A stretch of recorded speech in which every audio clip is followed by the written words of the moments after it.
Welcome back to the NLCC classes Aligarh. स्वागत है आपका एनएलसीसी की क्लासेस अलीगढ़ में। जैसा कि हम अपनी सीरीज़ में जो हमने बीएनएसएस की सीरीज शुरू की है, सीरीज़ ऑफ लेक्चर्स, जिसमें हम अब तक काफ़ी अच्छा खासा हमने कवर किया है और आगे हम फर्दर नेक्स्ट लेक्चर अपना लेक्चर नंबर 8 आज शुरू करेंगे। इसका तो आज हम जो क्लास में डिस्कस करेंगे वो बीएनएसएस का चैप्टर 3 होगा और उस चैप्टर का नाम है पावर ऑफ कोर्ट्स, न्यायालयों की शक्ति। न्यायालयों की शक्ति आज हम इस पर बात करते हैं। जैसा कि आप देख रहे होंगे यहाँ पर आपको पीपीटी की स्लाइड्स है, chapter 3 power of courts. Power of courts जैसा वो स्क्रीन पर शो हो रहा है। हम आज को 1 बाय 1 डिस्कस करेंगे क्या क्या हो सकता है। पावर ऑफ कोर्ट्स के बारे में आज हम डिटेल में डिस्कस करेंगे। जैसा कि हमने हायरार्की ऑफ कोर्ट पढ़ी थी, हायरार्की ऑफ कोर्ट्स जब हमने पढ़ा था लास्ट लेक्चर में, उसमें हमने हायरार्की में हमने हाई कोर्ट, सेशन कोर्ट की, हाई कोर्ट के अलावा जो भी कोर्ट्स हैं हमारे यहाँ पर, हाई कोर्ट का एस्टैब्लिशमेंट जो होता है वो इंडियन कॉन्स्टिट्यूशन से होता है। उसके कॉन्स्टिट्यूशन की बात यहाँ सीआरपीसी में या नए बीएनएसएस में नहीं की गई है। यहाँ पर जो बात की गई है, यहाँ पर बेसिकली जो बात की गई है वो बात की गई है आपकी यहाँ पर सेशन कोर्ट की, बिसाइड्स दी हाई कोर्ट के अलावा अन्यथा। सेशन कोर्ट का किस तरीके से गठन होता है, सेशन कोर्ट में कौन कौन अधिकारी अपॉइंट किए जाते हैं, तब पीठासीन कौन होता है, इसके अलावा magistrate first class, judicial magistrate first class, judicial magistrate second class and after executive magistrate. हमने इतनी सारी कोर्स पढ़ी। तो चूंकि हम बीएनएसएस पढ़ रहे हैं, जुडिशियल फंक्शनिंग पढ़ रहे हैं, तो हम यहाँ पावर भी अभी कोर्स की देखते हैं। तो कोर्स की पावर क्या क्या होंगी वो देखते हैं। चैप्टर 3 पहला चैप्टर था इसका प्रिलिमिनरी, प्रारंभिक। दूसरा चैप्टर था इसका हायरार्की ऑफ कोर्ट्स और तीसरा चैप्टर है आपका पावर ऑफ कोर्ट्स। तो देखिए इसमें बात करते हैं। इसमें पावर ऑफ कोर्ट्स में जैसा कि आप देख रहे हैं, आपने यहाँ पर जो प्रोविजन देखेंगे, जो आपकी स्क्रीन पर प्रोविजन है की बात करेंगे और हम कि सेक्शन 21, सेक्शन 21 यहाँ पर थोड़ा सेक्शन टाइपिंग एरर हो गई है। अब बीएनएसएस के सेक्शन 21 में ये पावर का जिक्र किया गया है। तो देखिए कैसे जिक्र किया गया, क्या जिक्र किया गया।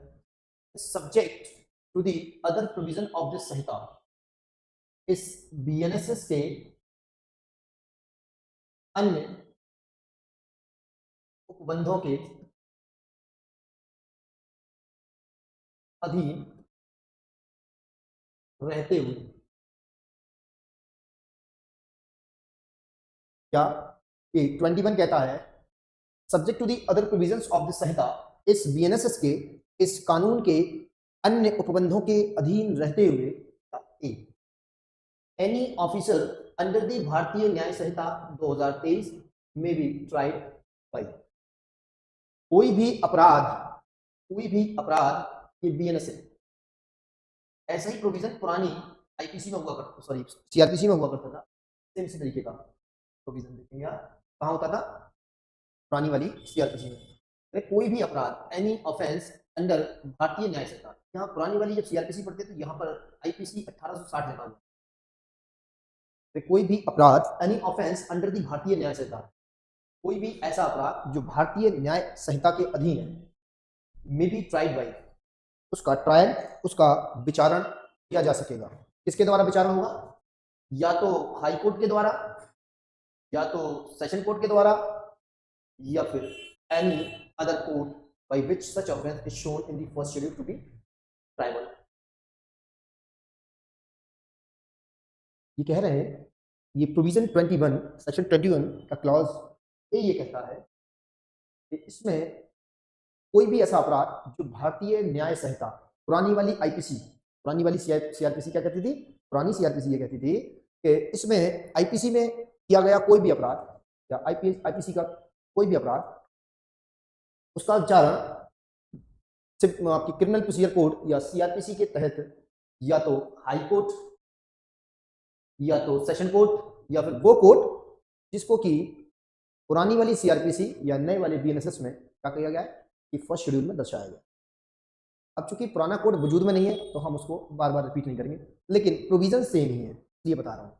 तो यहाँ समझेंगे पावर ऑफ कोर्ट्स में पहली बात ये सेक्शन 21 क्या कहता है, subject to the other provision of this Sanhita, इस संहिता के अन्य उपबंधों के अधीन रहते हुए कोई भी अपराध जो भारतीय न्याय संहिता में दिया गया है या भारतीय न्याय संहिता के अधीन है, तो ऐसे अपराध का ट्रायल, ऐसे अपराध का विचारण किया जा सकेगा या तो हाई कोर्ट के द्वारा या तो सेशन कोर्ट के द्वारा या फिर उस कोर्ट के द्वारा जिसको कि इस बीएनएसएस की दी गई एक सूची है, सूची फर्स्ट में एक टेबल दी गई है, इसमें बताया गया है कौन सा अपराध किसके द्वारा ट्राइबल है, किसके द्वारा विचारणीय है, और उसमें बताया गया है कौन सा अपराध कॉग्निजेबल है, कौन सा अपराध नॉन कॉग्निजेबल है, कौन सा अपराध बेलेबल है, कौन सा अपराध नॉन बेलेबल है। इस तरीके की सारणी दी गई है, एक टेबल दी गई है। उस सारणी या टेबल में यह भी बताया गया है कि कोई अपराध किस कोर्ट के द्वारा ट्राइबल बाई है या फिर आपका विचारणीय है। यही करें, या तो हाई कोर्ट करेंगे उसका ट्रायल, ठीक है, या फिर सेशन कोर्ट करेंगे, और अगर ये दोनों नहीं करते हैं तो फिर वो कोर्ट करेगा जो कोर्ट उस बीएनएसएस की शेड्यूल में दर्शाया गया है। लास्ट लाइन दोबारा देखिए, any other court by which such offence is shown in the first schedule to be tribal. तो प्रथम अनुसूची है बीएनएसएस की, बीएनएसएस में दो सूचियां हैं, दो अनुसूचियां हैं। एक अनुसूची में क्या बताया गया है, एक अनुसूची में तो आपका ये लिस्ट बताई गई है कौन सा अपराध कॉग्निजेबल होगा, कौन सा अपराध नॉन कॉग्निजेबल होगा, कौन सा अपराध बेलेबल है, कौन सा अपराध नॉन बेलेबल है, या कौन सा अपराध कॉग्निजेबल है, कौन सा अपराध नॉन कॉग्निजेबल है, या कौन सा अपराध इस तरीके के कोर्ट के द्वारा या कौन से कोर्ट के द्वारा विचारण किया जाएगा। ठीक है, tribal by which court shown in the first schedule, in the first schedule of the BNSS.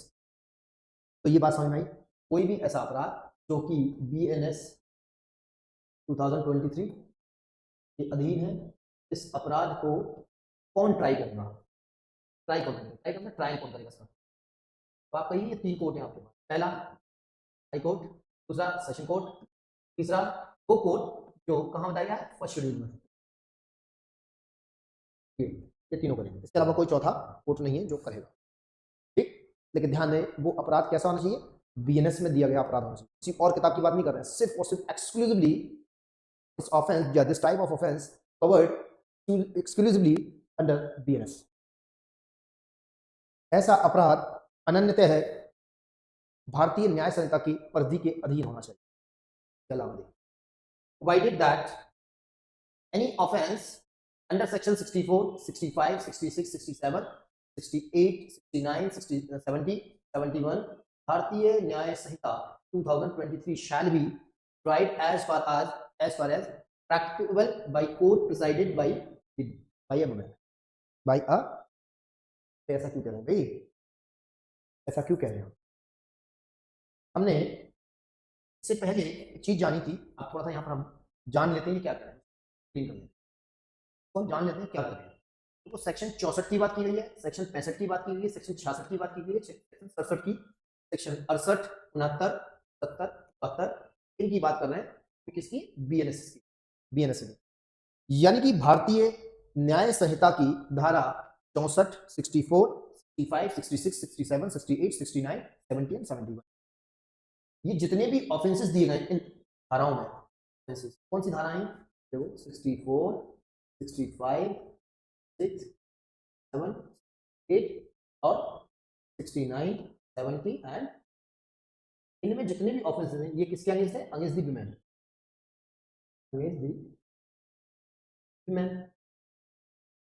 ये महिलाओं के खिलाफ अपराध है, ये वो अपराध है जो महिलाओं के खिलाफ है, ये वो अपराध है जो कि महिलाओं के खिलाफ है। जैसे कि आपने पुरानी वाली सीआरपीसी जब पढ़ी होगी तो उसमें भी इसी तरीके का एक प्रोविजन दिया गया है, उसमें भी इसी तरीके का एक प्रोविजन दिया गया है। क्या कहता था वहां पर, सेक्शन 26 हुआ करता था, यहाँ पर 21 है, और सेक्शन 26 था, यहाँ पर सेक्शन 21 है। क्या था वो बात करता था निर्भया केस से आय परिवर्तन की। निर्भया जो केस था दिल्ली गैंगरेप, उससे रेप के मामलों में मजीद, रेप के मामलों में एक बड़ी तब्दीली देखने को मिल रही थी आईपीसी, और उसी केस से ये नई नई चीजें जुड़ी थी, इसमें गैंगरेप, स्टॉकिंग, टेररिज्म वगैरह वगैरह, ऐसे अपराध जो कैसे अपराध थे, ऐसे अपराध थे जो कि महिलाओं के खिलाफ थे। तो ऐसे महिलाओं के खिलाफ अपराधों के मामले में अगर आप चाहते हैं कि उसका ट्रायल हो तो उस ट्रायल को उस कोर्ट के द्वारा कराया जाएगा। जहां तक कोशिश की जाए वहां तक उस कोर्ट की जो जज होंगी वो कौन होगा, महिला होनी चाहिए। एक महिला पीठासीन के द्वारा ही किया जाएगा। लेकिन ध्यान दें क्या कह रहे हैं, tried as far as practicable, जहां तक मुमकिन हो, जहां तक प्रैक्टिकल हो वहां तक इसको लागू करिए। ये हार्ड एंड फास्ट नहीं। अब मान लीजिए किसी जिले में कोई महिला है ही नहीं, क्या करें, तो क्या वेट करें? नहीं, तो फिर मजबूरी है, फिर तो कोई पुरुष पीठासीन वाली कोर्ट में कराया जाएगा। फिर कोशिश ये करिएगा कि यहाँ पर जहां तक हो सके वहां तक कोशिश ये करिए ऐसी कोर्ट के द्वारा विचारणा कराया जाए जिस कोर्ट में क्या हो, महिला पीठासीन होनी चाहिए। ठीक है ना। तो हमने देखा कि 21 ये कहता है, 21 क्या कहता है, 21 subject to the other provision of this Sanhita. कोई ऑफेंस है जो भारतीय न्याय संहिता में दिया गया है, उसका ट्रायल या तो हाई कोर्ट करेंगे या सेशन कोर्ट करेंगे या फिर वो कोर्ट करेगा जिसको first schedule of the BNSS में दिखाया गया है या दर्शाया गया है कि ये मामला, ये ट्रायल। मैंने फर्स्ट शेड्यूल बताया आपको। फर्स्ट शेड्यूल में क्या है, एक टेबल दी गई है, उस टेबल में क्या है, अपराध है। अपराध के साथ लिखा हुआ है कि वो बेलेबल है, नॉन बेलेबल है, कॉग्निजेबल है, नॉन कॉग्निजेबल है, और साथ ही साथ ये और लिखा गया है कि ये किस कोर्ट के द्वारा, इस कोर्ट के द्वारा विचारणीय है।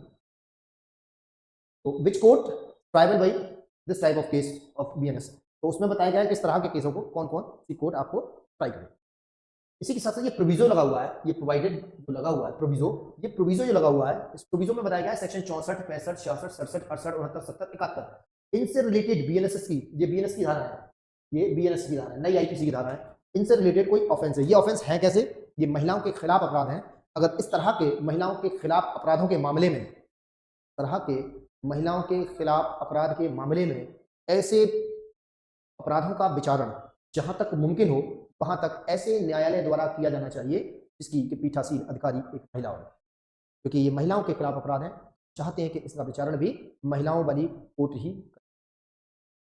इसका बी सेक्शन देखिए, हमने अभी सेक्शन ए पढ़ लिया, सेक्शन बी देखिए इसका क्या करें, any offence under any other law.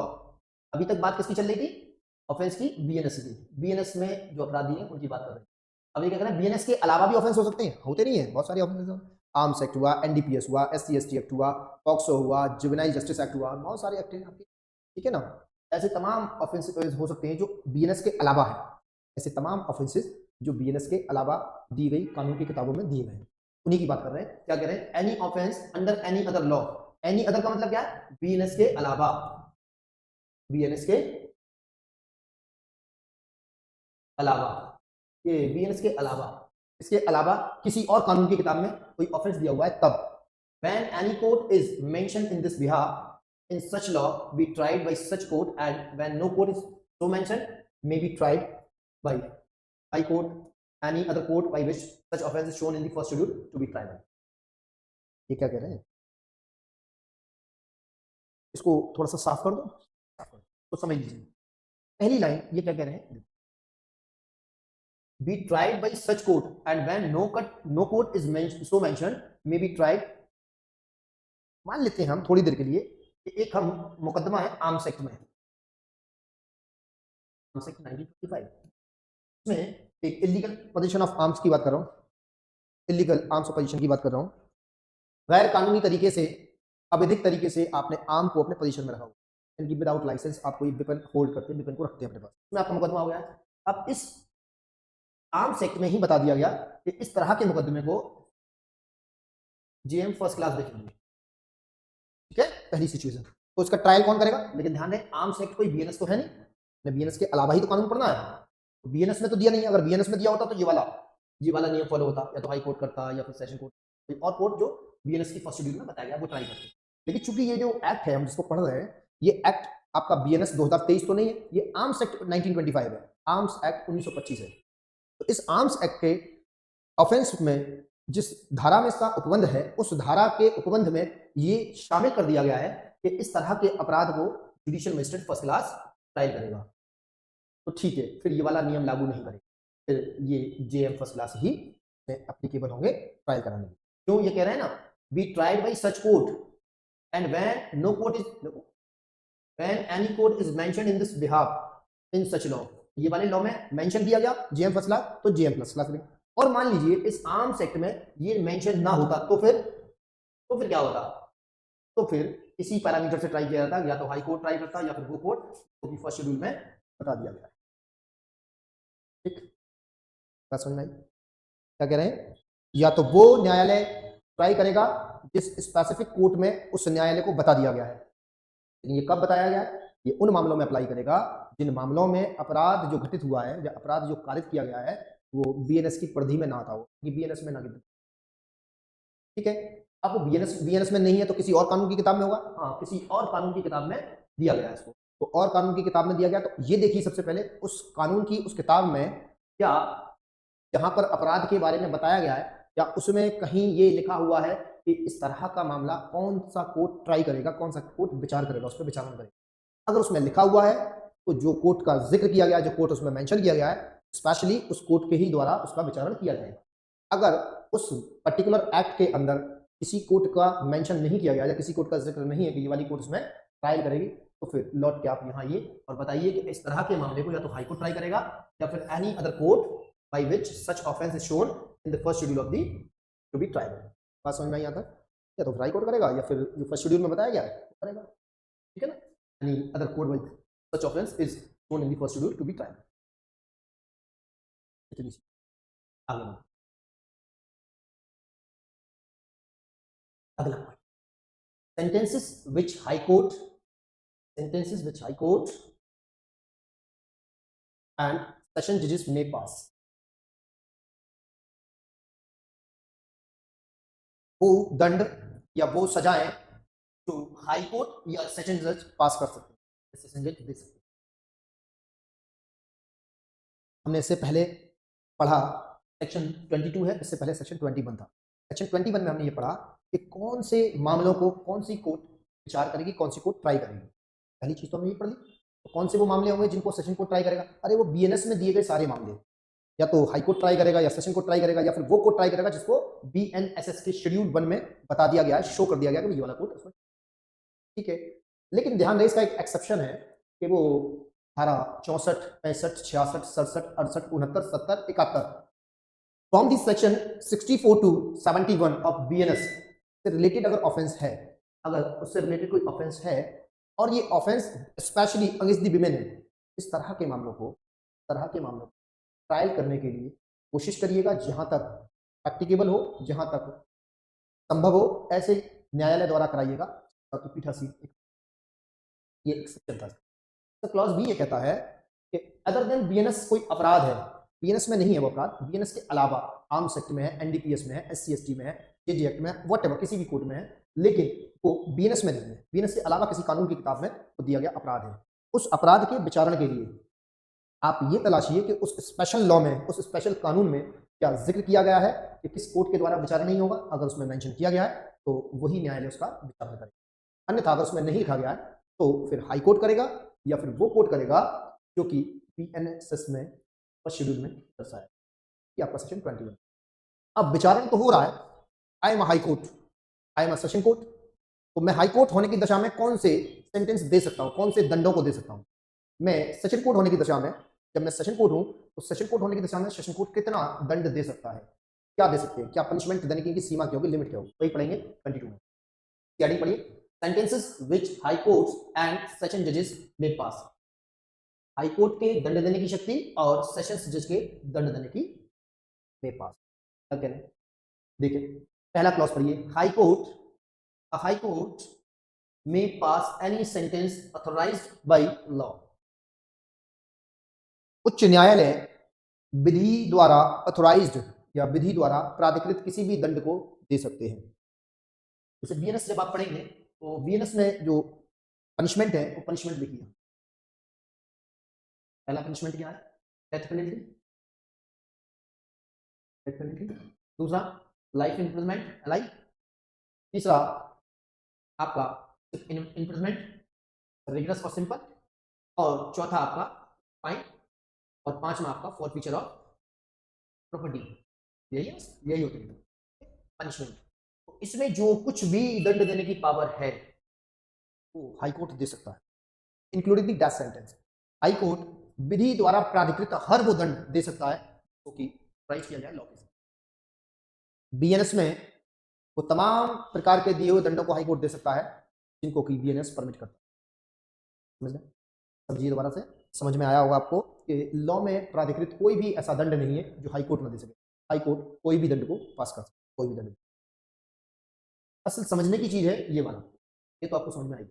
ठीक है, अ सेशंस जज और एडिशनल सेशंस जज में pass any sentence authorized by law, but any sentence of death passed by any session judge shall be subject to confirmation by the high court। एक power है बिल्कुल high court के बराबर session जज को। फिर एनी सेशन जज और एडिशनल सेशन जज pass any sentence authorised by law, कोई भी सेशन न्यायाधीश या अपर सेशन न्यायाधीश विधि द्वारा प्राधिकृत किसी भी दंड को दे सकते हैं, लेकिन जब कभी but any sentence of death pass by any such जज shall be subjected to confirmation by the high court, but in case of death sentence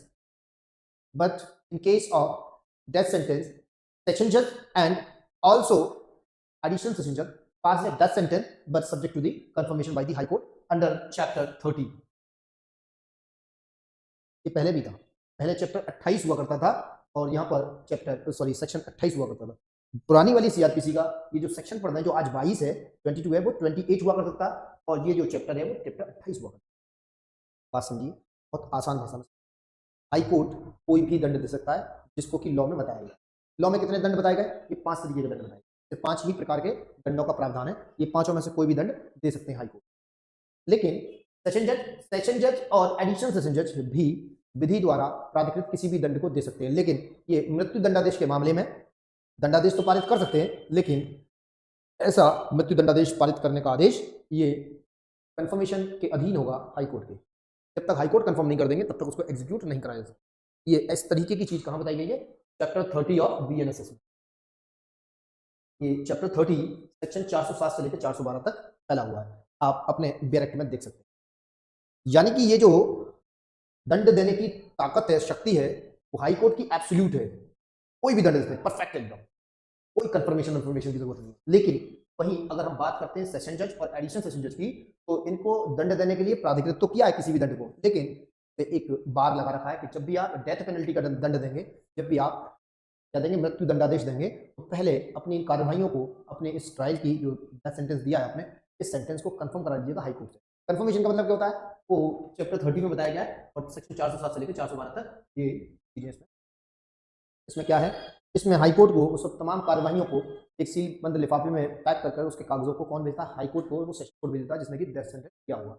वहाँ जब चाहता है हाई कोर्ट से चेक करता है, यहाँ पर कंफर्म कर सकता है, एनल कर सकता है, कैंसिल करता है, रिवर्ट बैक कर सकता है, रिमांड करा सकता है, वगैरह वगैरह बहुत सारी चीजें इसमें वो कर सकता है। जब सेक्शन 30 तो चैप्टर 30 पढ़ेंगे तब हम इसको डिटेल में बात करेंगे।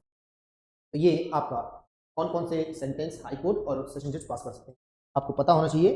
हाई कोर्ट विधि द्वारा प्राधिकृत किसी भी दंड को दे सकते हैं, किसी भी दंड को, और सेशन जज और एडिशनल सेशन जज विधि द्वारा प्राधिकृत किसी भी दंड को तो दे सकते हैं, लेकिन मृत्यु दंडादेश की अवस्था में ये सब्जेक्ट टू रहेगा कंफर्मेशन ऑफ हाई कोर्ट के कंफर्मेशन के अधीन रहेगा।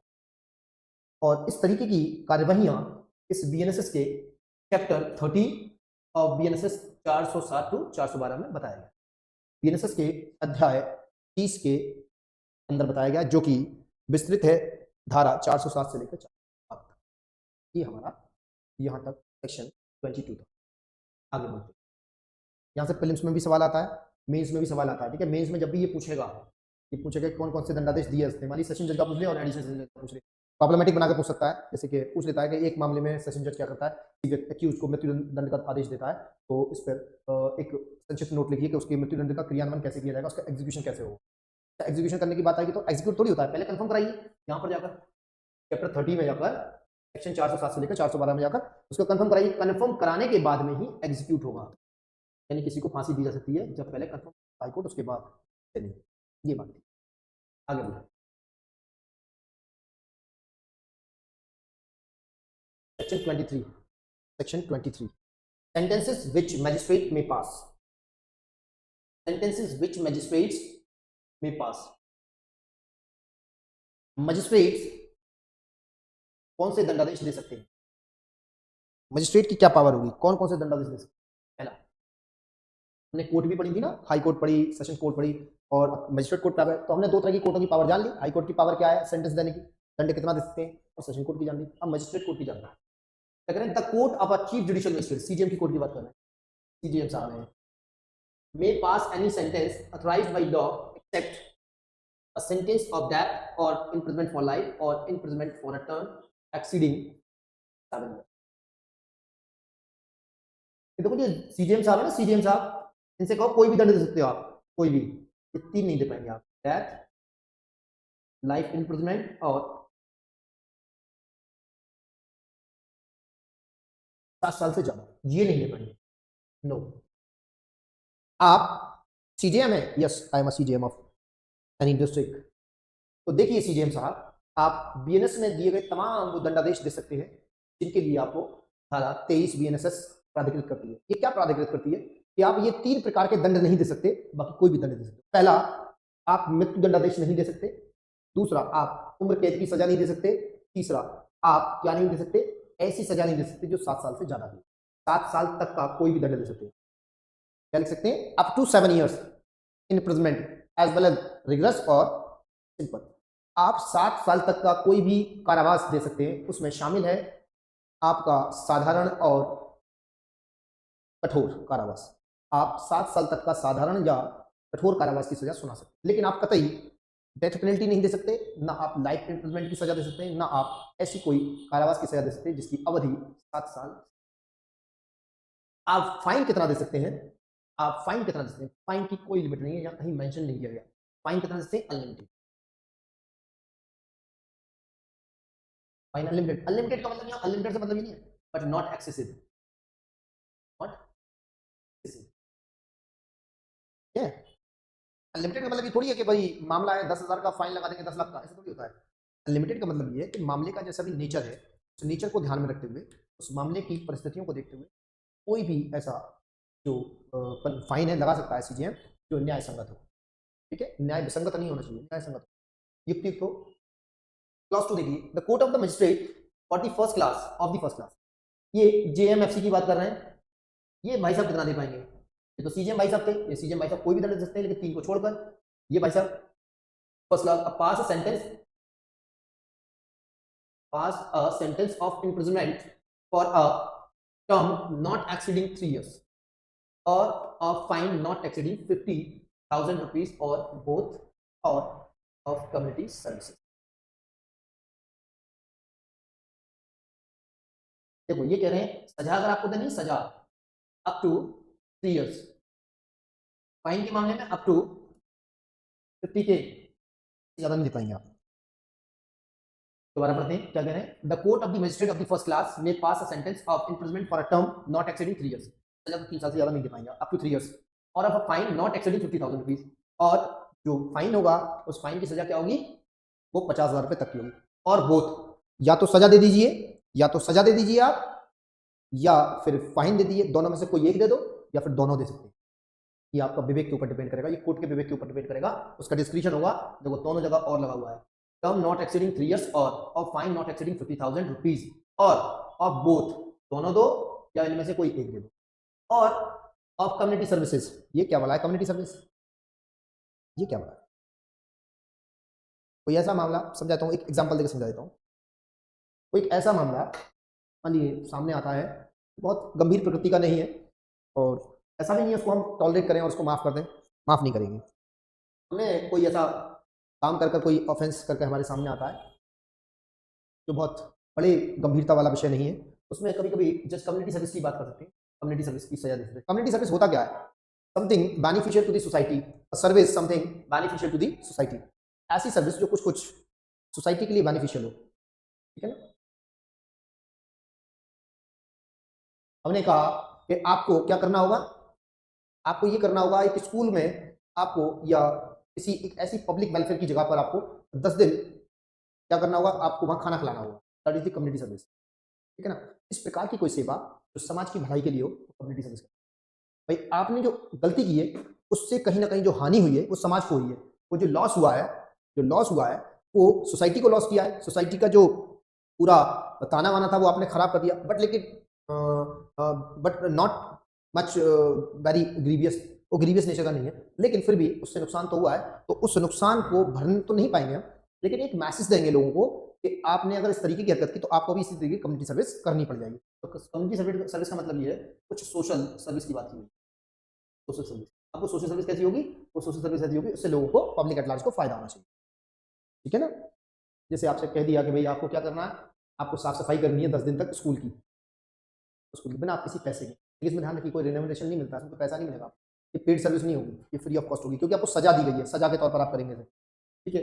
ऐसा ही क्या सीजीएम भी दे, सीजीएम तो दे ही सकते हैं, क्योंकि सीजीएम तो बड़े होते हैं, इससे छोटे थोड़ी होते हैं, लेकिन लिखा तो नहीं है सीजीएम के मामले में, मैंने कहा मत लिखिए, सीजीएम दे सकते हैं। तीसरे पॉइंट क्या कह रहे हैं, the court of the magistrate of the second class, इसकी बात करें JMSC, judicial magistrate second class, may pass a sentence of imprisonment for a term not exceeding 1 year or a fine not exceeding 10,000 rupees, 10,000 रुपए तक का, और both और of community. ठीक है, कहने देखो तीनों को यहाँ लिख देते हैं एक बार में। सीजेएम, सीजेएम क्या दे सकते हैं, इनसे कहिए आप डीपी नहीं दे पाएंगे, डेथ पेनल्टी नहीं दे पाएंगे, एलआई नहीं दे पाएंगे, लाइफ इम्प्रिजमेंट नहीं दे पाएंगे, और 7+ ईयर ये इम्प्रिजमेंट नहीं दे पाएंगे, ये नहीं दे पाएंगे। इसके अलावा कोई भी दंड दीजिए, कोई भी कुछ प्लस फाइन अनलिमिटेड, ये तो सीजीएम कर पाएंगे। अब जेएम एफसी ये ये 3 चीजें कर पाएंगे, कैसे कैसे क्या कर दे पाएंगे, ये 3 साल तक की सजा अप टू 3 इयर्स, और फाइन कितना 50K, और कम्युनिटी सर्विस। इसी तरह जेएमएससी जुडिशियल मजिस्ट्रेट सेकंड क्लास, ये क्या कर पाएंगे, ये भी 3 चीज दे पाएंगे, क्या क्या, 1 साल तक की तो सजा अप टू 1 ईयर सजा, फाइन कितना 10K, और कम्युनिटी सर्विस, ये 3 चीजें। तो सीजेएम, जेएमएफसी और जेएमएससी। सीजेएम क्या दे पाएंगे सजा, हुआ सारा, जेएम फर्स्ट क्लास ये दे पाएंगे, जेएम सेकंड क्लास ये दे पाएंगे, ये सारी सजाएं ये लोग दे पाएंगे। हाई कोर्ट कौन सी सजा दे सकता है, हाई कोर्ट अंडर सेक्शन 22 कोई भी पनिशमेंट दे सकता है जो कि बीएनएस में बताया गया है। तो सेशन कोर्ट कौन सी देता है, सेशन कोर्ट भी कोई भी सजा दे सकता है जो बीएनएस में बताया गया है, लेकिन in case of death penalty, तो firstly the confirm by the high court, then execute the death sentence pass by the first session court. Session न्यायालय द्वारा या सेशन जज द्वारा पास मृत्युदंड के मामले में, मृत्युदंड को तब तक पुष्ट नहीं किया जाएगा, एग्जीक्यूट नहीं किया जाएगा जब तक कि माननीय उच्च न्यायालय द्वारा पुष्ट न कर दिया जाए, उसकी पुष्टि न हो जाए, ठीक है। तो जेएम सीजीएम कितनी दे पाएंगे, सीजीएम अंडर सेक्शन 23 सीजीएम ये 3 सजाओं को छोड़कर बाकी कोई भी सजा देते हैं। पहली सजा डेथ पेनल्टी नहीं देते, दूसरी सजा आपकी लाइफ इम्प्रिजनमेंट नहीं दे सकते, तीसरी सजा आपकी ऐसी सजा नहीं दे सकते 7 साल से ज्यादा तक की हो। इसका मतलब क्या हुआ, सादा भाषा में बताइए, सादा भाषा में समझ लीजिए, सीजीएम 7 साल तक अप टू 7 ईयर्स किसी भी भांति का कारावास दे सकते हैं, वो चाहे कठोर कारावास हो चाहे वो सादा कारावास। तो फिर फाइन कितना दे पाएंगे, फाइन सीजीएम अनलिमिटेड तक कर सकते हैं। इसके अलावा कम्युनिटी सर्विस की भी सजा दे सकते हैं। फिर जेएम फर्स्ट क्लास क्या दे पाएंगे, JM first class up to 3 years का तो पनिशमेंट दे पाएंगे इम्प्रिजमेंट का, और 50,000 रुपये तक का फाइन लगा पाएंगे, और इसके अलावा कम्युनिटी सर्विस की भी सजा दे सकते हैं। जेएम सेकंड क्लास कितना दे पाएंगे, जेएम सेकंड क्लास आपका जो इम्प्रिजमेंट की सजा है वो 1 साल तक की हो सकती है जेएम सेकंड क्लास के लिए, और फाइन कितना होगा, फाइन 10,000 रुपये तक का होता है, कम्युनिटी सर्विस के लिए भी एलिजिबल है। इसके अलावा एक्सप्लेनेशन लगा हुआ है, तो देखो बताया गया कम्युनिटी सर्विस को डिफाइन किया है। कम्युनिटी सर्विस क्या होगी, shall mean the work which the court may order a convict to the perform as a form of punishment that benefits to the community for which he shall not be entitled to any remuneration, payment नहीं मिलेगा आपको उसके। Court सजा के तौर पर दे रहा है आपको कि भाई आपने पनिशमेंट दे रहे हैं, कोई बेनिफिट है किसके, कम्युनिटी बेनिफिट के लिए, तो कम्युनिटी बेनिफिट के लिए आपको कोई काम करने का हुक्म दे देगा, चलिए भाई स्कूल में आप झाड़ू लगाएंगे 10 दिन तक, या 10 दिन तक गरीबों को खाना खिलाएंगे आप सजा के तौर पर, या 10 दिन तक आप पुलिस स्टेशन जाएंगे और वहाँ पर क्या करेंगे, वहाँ देखेंगे लोगों को पानी पिलाएंगे, या किसी और जगह पर जो कम्युनिटी से रिलेटेड कोई जगह हो तो कम्युनिटी सर्विस, लेकिन ध्यान है इसके लिए कोई भी पैसा या रिनोमिनेशन नहीं मिलेगा, for which he shall not be entitled any renomination. Renomination का मतलब होता है पेमेंट, मेहनताना, इसके लिए कोई भी मेहनताना नहीं, तो कोई उजरत नहीं मिलेगी आपको। ये आपका 24 section 24 sentence of imprisonment in default of fine, जुर्माना अदा न करने के लिए या जुर्माने में व्यतिक्रम होने पर क्या दंड दिया जाएगा, sentence of imprisonment in default of fine, जब आपको फाइन नहीं दिया तो आपने क्या सजा क्या मिलेगी, the court of the magistrate may award first term of imprisonment in default of payment of fine as in authorise by law.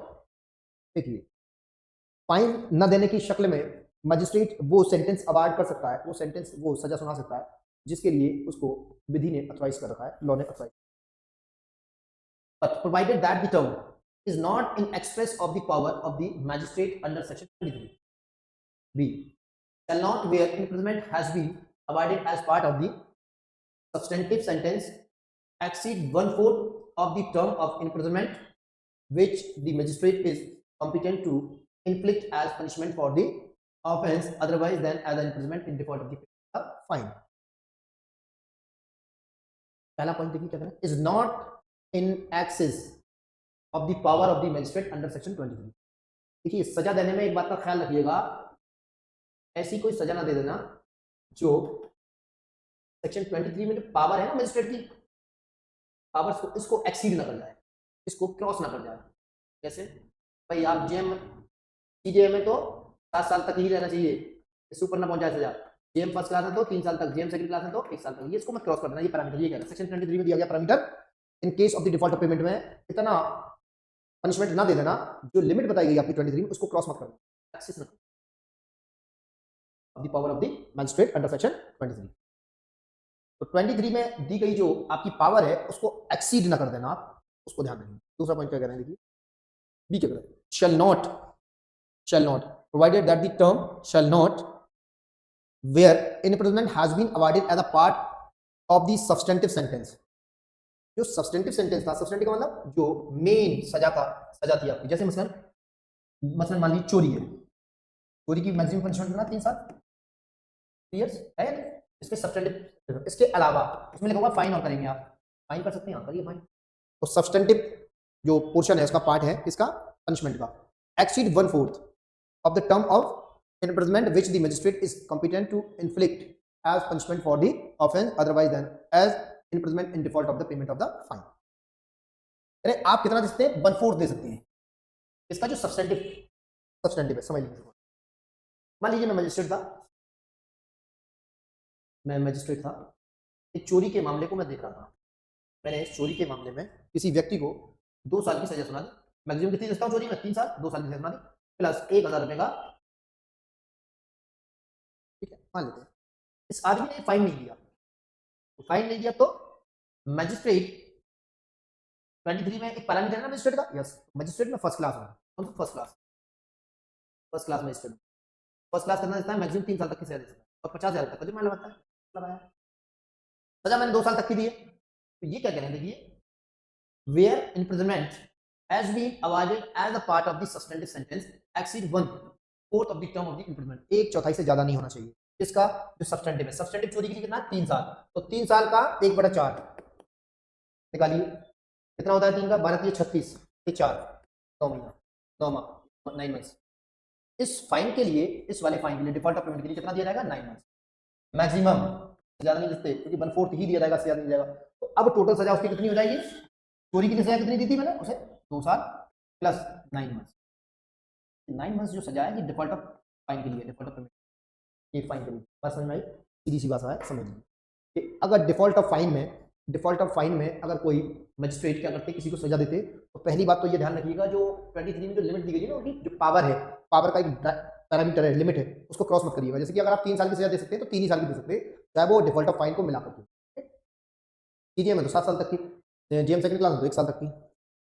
तो अब करना क्या है, तो ये कह ये रहे हैं दूसरे क्लॉज में भी में, देखिए इसमें करना क्या है आपको, कि जो सब्सटेंटिव पार्ट है सेंटेंस का, मैक्सिमम पार्ट है, जैसे चोरी के लिए मैक्सिमम कितना होता है, 3 साल, तो 3 साल सजा चोरी की है तो मैक्सिमम दे सकते हैं आप 3 साल तक की चोरी की। अब किसी की चोरी के मामले में किसी व्यक्ति को मान लीजिए 2 साल का पनिशमेंट दिया गया हो और उसको 1000 का फाइन लगाया गया था, अब वो 1000 रुपये फाइन वो चुका नहीं पाता है, तो इस ना चुकाने के अंजाम में ये पेमेंट उसने फाइन नहीं किया, ये फाइन का जो पेमेंट नहीं किया, इस failure of payment of the fine में आप क्या कर सकते हैं, तो टोटल पनिशमेंट ऑफ कंसर्निंग या सच ऑफेंस, तो चोरी के लिए टोटल पनिशमेंट कितना है, 3 साल, तो टोटल पनिशमेंट का जो सब्सटेंटिव पनिशमेंट है उसका 1/4 से ज्यादा नहीं होना चाहिए फाइन के डिफॉल्ट। तो 3 साल का 1/4 निकालें तो कितना हो जाएगा, 9 मंथ्स। तो 9 मंथ्स तो फाइन के लिए सजा हो जाएगी और हमने चोरी के लिए सजा कितनी दे रखी है, 2 साल। तो यहाँ पर कितना हो जाएगा, 2 साल 9 महीने की। जब आप इसको पढ़ेंगे या देखेंगे इलस्ट्रेशन मिलेगा सेम यही वाला, ये पुरानी वाली सीआरपीसी में भी था और इसमें भी सेम है। सेक्शन इधर हुआ है। तो क्लॉज 2 देखिए क्या करें, the imprisonment awarded under this section may be in addition to a substantive sentence of the imprisonment for the maximum term awardable by the magistrate.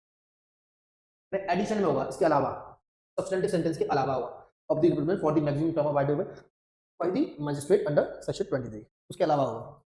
वही तो बता रहे हैं, 2 साल इसका हो गया, उसके अलावा हो जाएगा आपका अलग अलग। बस समझ में। फाइन के डिफॉल्ट में ध्यान रखिए, फाइन के डिफॉल्ट में जो मेजर पनिशमेंट होता है उस ऑफेंस का, उस ऑफेंस के मेजर पनिशमेंट या substantive part of the punishment 1/4 से ज्यादा नहीं होना। लेकिन ध्यान दें, ऐसा मजिस्ट्रेट अपने जो सेक्शन 23 में दी गई लिमिट है उसको क्रॉस नहीं कर सकता। जितना भी पनिशमेंट आप दे रहे हैं देख लीजिए, उस अपराध के लिए कुल सजा का 1/4 होगा, उससे ज्यादा नहीं।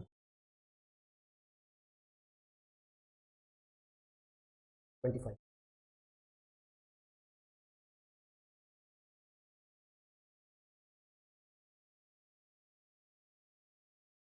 इसके बाद में जो हमारा 25 sentences in case of the conviction of the several offences and trial के